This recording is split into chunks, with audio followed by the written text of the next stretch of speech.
Olá, professores! Sejam bem-vindos ao HTPE do programa Alfabetiza Juntos da semana de 21 a 25 de outubro.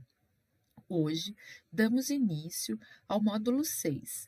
Teremos, então, o primeiro encontro desse módulo. O módulo 6 tem como tema o desenvolvimento da fluência leitora. Então, nós focaremos na importância da legibilidade textual e nas estratégias da fluência leitora.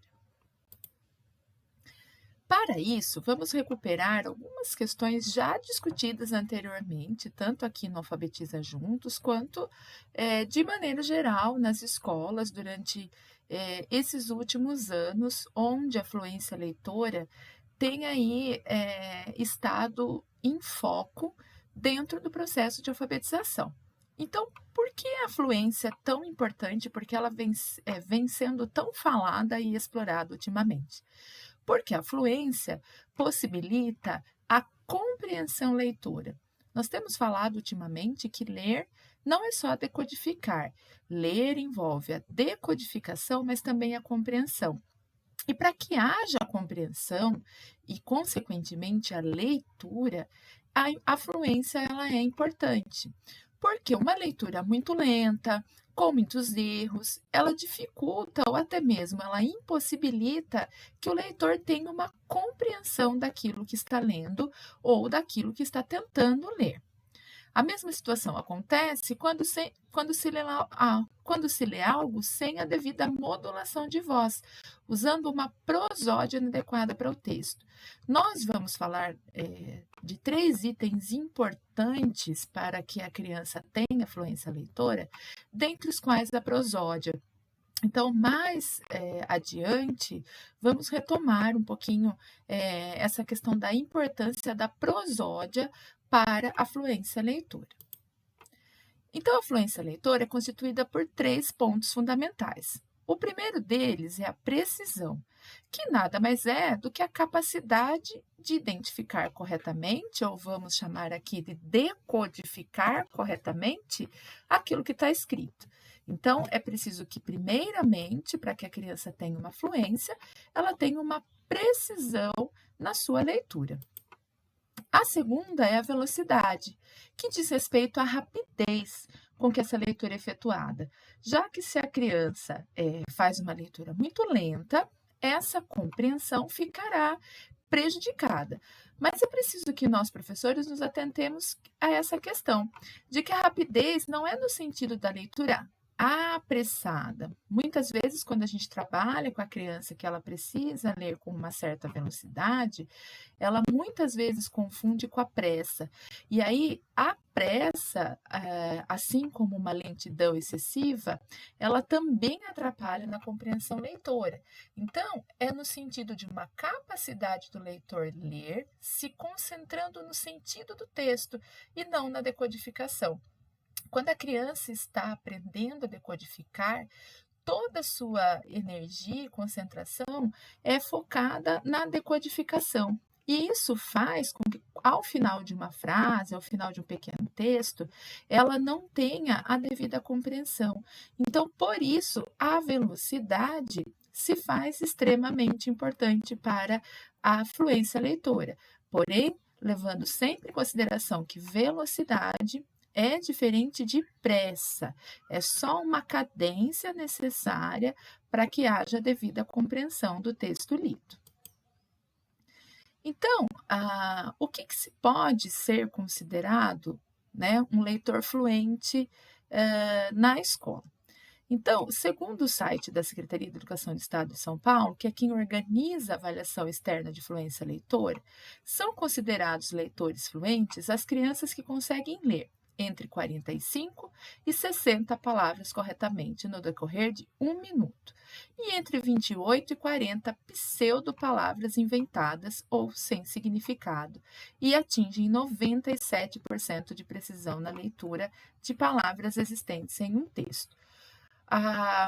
Vocês, né, professores, especialmente aqueles que já atuam no segundo ano, nos últimos anos, sabem que a avaliação de fluência leitora do Estado, do Estado de São Paulo, ela é constituída exatamente de 3 momentos: a leitura de uma lista de palavras, a leitura de uma lista de pseudo-palavras, pseudo significa falsas, né? Falsas palavras, e um texto que vem depois seguido de 3 questões de interpretação.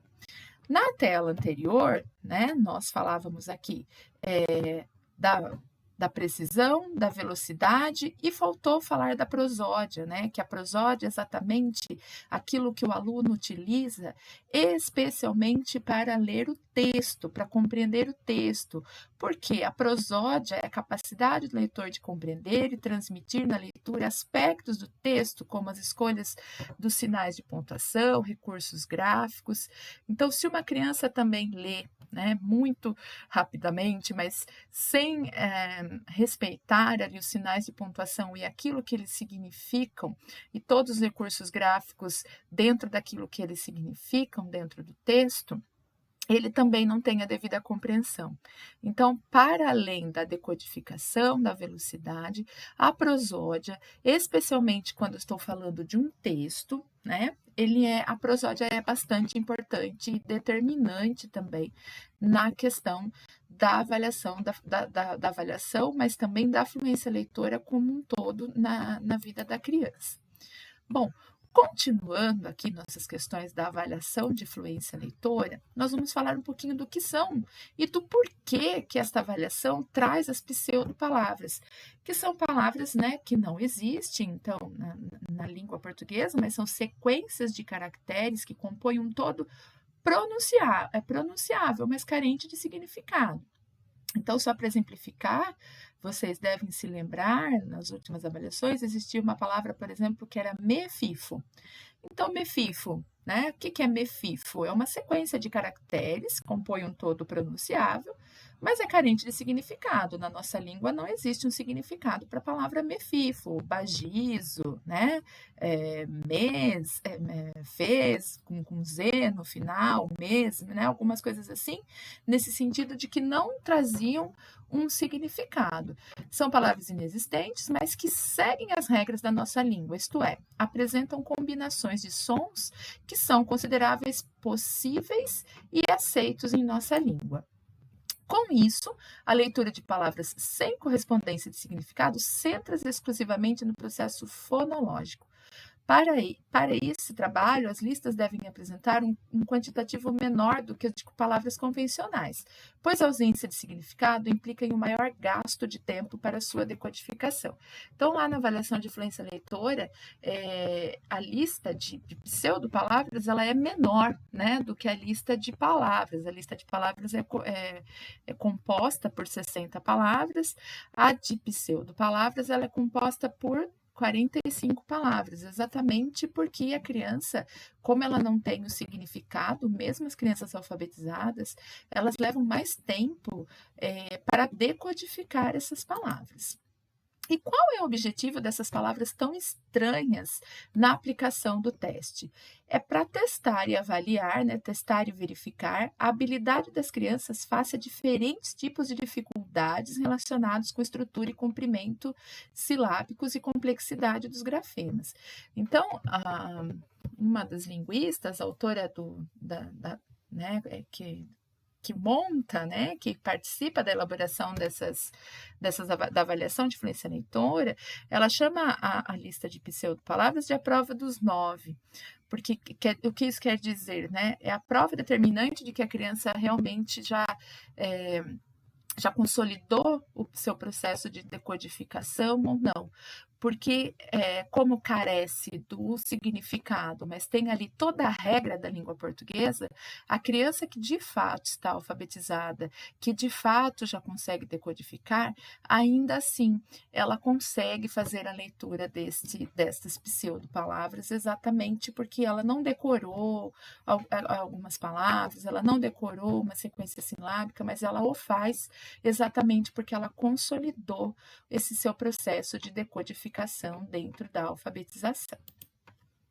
Então, o que é necessário, né, para o desenvolvimento da fluência leitora dentro da sala? Algumas ideias, claro, né? Cada professor tem suas estratégias, tem suas ideias muito bem montadas para esse desenvolvimento, mas algumas ideias estão aqui. Adotar estratégias, instrumentos e materiais eficazes para o trabalho de desenvolvimento da fluência leitora e promover regularmente a avaliação individual dos alunos para fim de avaliação formativa, identificando lacunas e maneiras de ajudar. Isso significa que, na verdade, existem avaliações instituídas da fluência leitora, mas é claro que é importante que o professor também faça suas avaliações formativas constantes para que acompanhe esse desenvolvimento da criança nos níveis de leitura e para que ele vá podendo auxiliar essa criança no desenvolvimento e no seu prosseguimento aí no seu caminho para que chegue finalmente à fluência leitora.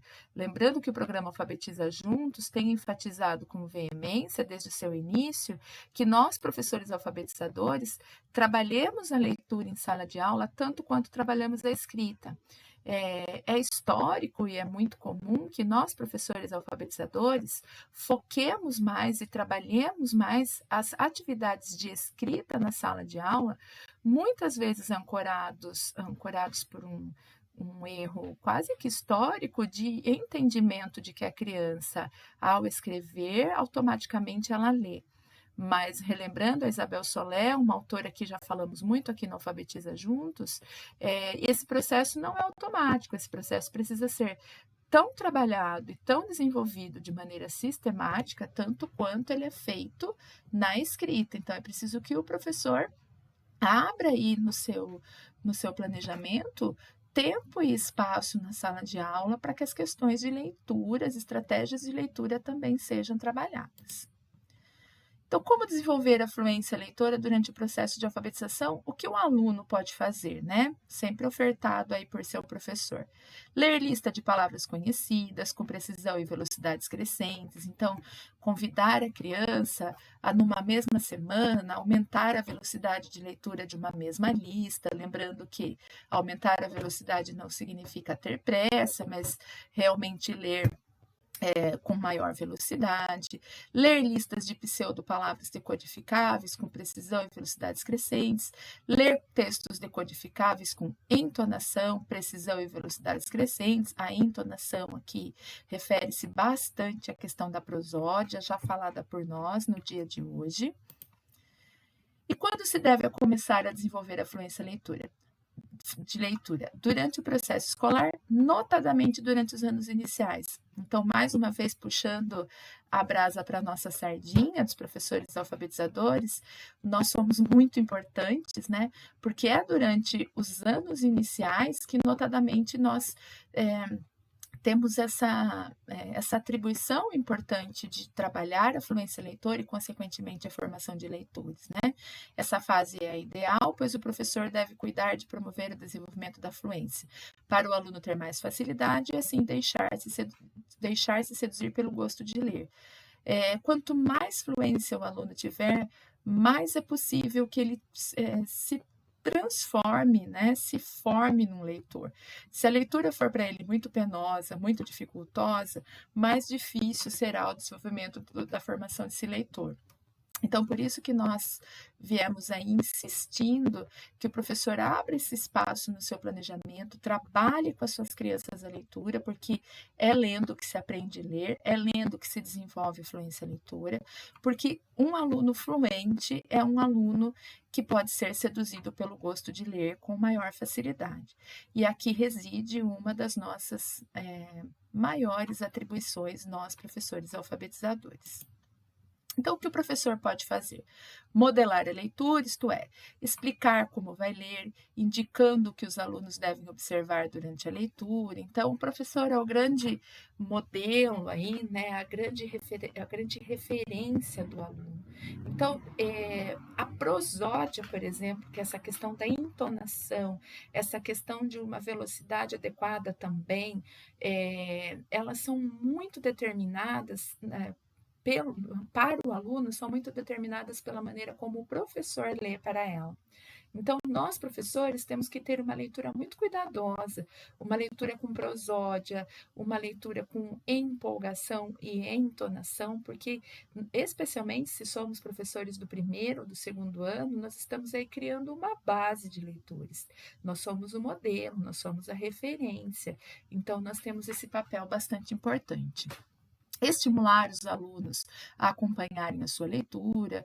Então, hoje nós temos aí na nossa rede o projeto Ciranda na Escola, onde nós temos livros em quantidade suficiente para que cada aluno esteja com o seu suporte textual em mãos, enquanto eu, professor, faço a leitura. Isso é uma excelente estratégia para que o aluno vá modelando e modulando a sua leitura de acordo com a leitura do professor e com a leitura dos colegas. Então, este material deve ser muito bem aproveitado por nós para que a gente faça essa estratégia de desenvolvimento leitor. Bom, para encerrar, hoje eu coloquei aqui no final algumas fichinhas de leitura de desenvolvimento de fluência leitora baseadas em livros muito conhecidos por nós. Essas aqui, elas são baseadas no livro Bom Dia, Todas as Cores, da Ruth Rocha, né, que deve ser conhecida por todos nós, onde o camaleão vai mudando de cor de acordo com a opinião das pessoas. Então, um texto primoroso, claro, da Ruth Rocha, como todos os outros são, que possibilita aí um debate, uma conversa a respeito dessa questão de se basear pela ideia dos outros, mas que também pode ofertar um trabalho depois de leitura. Essa é uma fichinha mais simples para os pré-leitores, por exemplo. Nós sabemos que nós temos pré-leitores 1, 2, 3 e 4, e aí cada um dentro da sua especificação, nós podemos utilizar palavras de constituição, né, silábica canônica, como camaleão, ou aqui no caso o orvalho, a folha, aqui nesse caso para os pré-leitores 3 e 4, aqui desse lado para os pré-leitores 1 e 2, lembrando que o pré-leitor 1 e 2 dificilmente ele lê. Mas então como é que eu posso trabalhar isso? Eu, professora, como modelo de leitora, ensino a criança a ler, mostro o som de cada uma das letras e vou juntando sons. Então, que letra é essa? O nome é C, mas o som é K. Esse som é A, então K, A, Le. Então, eu leio, eu mostro para a criança, eu deslizo o meu dedo, peço para que ela faça, nós fazemos juntos. Então, muitas vezes, são poucas palavras, 5 palavras, mas quando eu trabalho dessa maneira bem direcionada, é um trabalho que pode render bastante resultado. Aqui nós podemos trabalhar com as crianças de nível 3 e 4, as palavras de sílabação não canônica, né, com folha, orvalho, sol, né, e depois a frase. Aqui, avançando, nós podemos propor uma ficha um pouquinho maior com frases para por exemplo, os leitores iniciantes, onde eles podem ler novamente. Posso aqui trabalhar a prosódia, olha, eu tenho aqui sinais de pontuação, eu tenho aqui um sinal de exclamação. Então, eu, leitor experiente, mostro para as crianças a diferença que este ponto de exclamação faz na leitura dessa frase, e mais ainda para o leitor fluente, onde eu posso propor uma fichinha maior e ainda com mais questões, especialmente de prosódia e de interpretação.